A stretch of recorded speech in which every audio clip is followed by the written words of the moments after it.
Hello and नमस्कार everyone. मैं doctor Neha Tiwari स्वागत करती हूँ आप सभी का हमारे यूट्यूब चैनल पे। आज इस वीडियो में हम बात करने वाले हैं पीरियड क्रैम्प्स के बारे में। पीरियड क्रैम्प्स क्यों होते हैं और ये क्या आपको इंडिकेट कर सकते हैं, इस वीडियो में हम डिटेल में जानेंगे। तो आज शुरू करते हैं नॉर्मल पहले पीरियड से। बेसिकली हर महीने फीमेल्स को पीरियड होता है और वो ये बताता है कि उनका ओवेरियन फंक्शन और एंडोमेट्रियल फंक्शन प्रॉपर हो रहा है। अब अगर किसी को पीरियड हो रहा है और उस दौरान वो बहुत ज़्यादा पेन को एक्सपीरियंस करती हैं, जिसे हम मेडिकल लैंग्वेज में डिस्मेनोरिया बोलते हैं, तो उसको बोलते हैं पेनफुल पीरियड्स। और इसमें बेसिकली हो ये रहा होता है कि जो यूट्रस यानी बच्चादानी की मसल्स हैं वो कॉन्ट्रैक्ट एंड रिलैक्स करके ही पीरियड के फ्लो को मेंटेन करती हैं। कुछ फीमेल्स में प्रॉब्लम ये आती है कि वो फ्लो मेंटेन नहीं हो पाता, उस वजह से यूट्रस की जो मसल्स है वो लंबे समय तक कॉन्ट्रैक्टेड रह जाती है और ये होता है बॉडी में प्रोस्टाग्लैंडिन नाम के हार्मोन के बढ़ने की वजह से।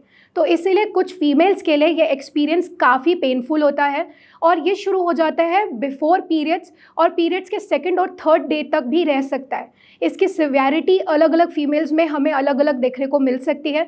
कुछ को ये शुरुआत में होता है लेकिन पीरियड का फ्लो मेंटेन होने के बाद रुक जाता है और कुछ को through out the duration of menses रहता है। पीरियड पेन अगर किसी को बहुत ज़्यादा हो रहा है तो डॉक्टर्स की सलाह होती है कि आप बेसिक कुछ चीज़ें घर पे अपनाइए, क्योंकि रेगुलर पेन किलर के यूज़ से आप अपने किडनी एंड लिवर के फंक्शंस को ख़राब कर सकते हैं। इसीलिए ये एडवाइजेबल नहीं होता कि आप ओवर द काउंटर जाके डेली बेसिस पर हर महीना कोई भी पेन किलर का यूज़ करें।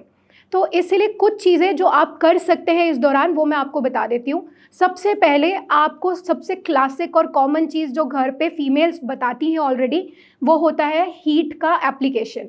मतलब जब आप हॉट फर्मेंटेशन करते हैं, गर्म सिकाई करते हैं, तो उससे जो यूट्रस की मसल्स कॉन्ट्रैक्ट होती हैं वो रिलैक्स होना स्टार्ट हो जाती है और उसकी वजह से आपको पीरियड क्रैम्प में रिलीफ मिलता है और ये काफ़ी कॉमनली प्रैक्टिस्ड है all over the world. Second जो आप कर सकते हैं वो है आपको डिहाइड्रेटेड नहीं रहना, क्योंकि अगर आपके बॉडी में वाटर कंटेंट कम हो जाता है तो उस वजह से आपकी जो मसल्स हैं वो स्पैज्म में चली जाती है, यानी कॉन्ट्रैक्शन ज़्यादा होने लगता है। इसलिए आपको 3 to 4 लीटर्स का अपना वाटर इनटेक उस टाइम पर रखना है, क्योंकि ये एडिक्वेट अमाउंट है और आपको पीरियड क्रैम्प कम करने में हेल्प करता है।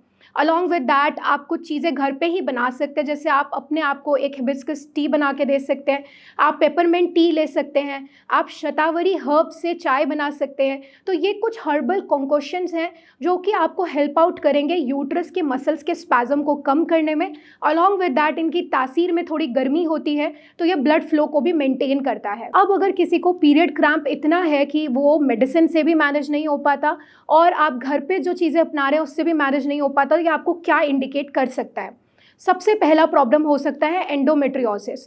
मतलब कि जो एंडोमेट्रियल की लाइनिंग है उसके बाहर जाके वो सेल्स डेवलप हो रहे हैं जो कि एंडोमेट्रियम में होने चाहिए थे। अब इसकी वजह से पीरियड फ्लो पेनफुल तो हो सकता है, अलॉन्ग विद दैट बहुत हैवी भी हो सकता है और लॉन्गर ड्यूरेशन तक भी चल सकता है। तो ये सबसे कॉमनली इंडिया में पाया जाता है एटलीस्ट 70 to 80% फीमेल्स में जो कि रिप्रोडक्टिव एज की है। एंडोमेट्रियोसिस एक खतरनाक कारण बनता है पीरियड पेन का। सेकंड, अगर किसी को बहुत ज़्यादा पीरियड पेन हो रहा है तो ये इंडिकेट ये भी कर सकता है कि किसी प्रकार का यूटेराइन या ओवेरियन या सर्वाइकल कैंसर हो, जो कि काफ़ी घातक प्रॉब्लम है। अगर इसको टाइमली नहीं मैनेज किया गया तो ये आगे चल के फेटल हो सकती है। तो अगर ऐसी कोई दिक्कत बन रही है तो फीमेल को ये दिक्कत शुरू हो जाती है कि पीरियड के दौरान पेन हो रहा है। बट यहाँ पे आप एक चीज़ नोट कर सकते हैं, ऐसी फीमेल्स को after a point of time period में पेन होना स्टार्ट होता है।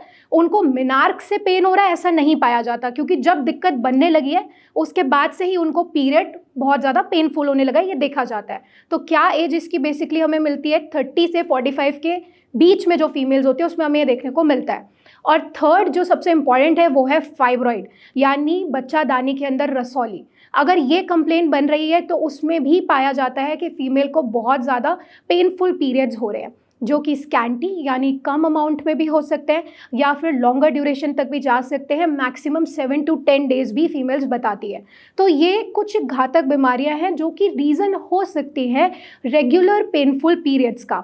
बट यहाँ पे डिफ्रेंशिएट करने का पॉइंट यही आता है कि अगर ये आपको फिजियोलॉजिकल है, मतलब आपके बॉडी में प्रोस्टाग्लैंडिन नाम का जो हार्मोन है वो सही से फंक्शन नहीं कर रहा है, इस वजह से पीरियड पेन हो रहा है, तो आप स्टार्टिंग से इसको नोटिस करेंगे। बट अगर किसी बीमारी की वजह से हो रहा है तो after a point of time आपको पीरियड पेनफुल हो गया है, ये आप देखेंगे, और अर्लियर वो नॉर्मल रहता था। तो यहाँ पर आप इसको डिफ्रेंशिएट कर सकते हैं। कोई भी प्रॉब्लम हो आपको अपने डॉक्टर से ही उसका सोल्यूशन लेना चाहिए। और कुछ टेस्ट होते हैं जो डॉक्टर बताते हैं, लाइक अल्ट्रासोनोग्राफी, जो आपको बता सकता है कि क्या ऐसा कारण है जिसकी वजह से पीरियड्स इतने ज़्यादा पेनफुल है। अलॉन्ग विद दैट कुछ ब्लड रिपोर्ट्स जिसमें hormonal profile, thyroid profile and sugar profile होता है। तो ये कुछ टेस्ट हैं जो डॉक्टर आपको बता सकते हैं to rule out the cause कि क्यों आपको पीरियड्स इतने पेनफुल बनने लग गए हैं। कभी भी डॉक्टर की सलाह के बिना आपको कुछ नहीं करना चाहिए और इसको छुपाने की भी ज़रूरत नहीं है। अगर आप पेनफुल पीरियड एक्सपीरियंस कर रहे हैं या फीमेल संबंधित आपको कोई भी तकलीफ है तो आप नीचे दिए गए नंबर पर संपर्क कर सकते हैं, कमेंट सेक्शन में अपनी क्वेरी पूछ सकते हैं, अपने लिए सही इलाज का चयन कर सकते हैं। हम मिलेंगे नेक्स्ट वीडियो में एक न्यू इन्फॉर्मेशन के साथ। तब तक आप सब अपना ख्याल रखिए। धन्यवाद।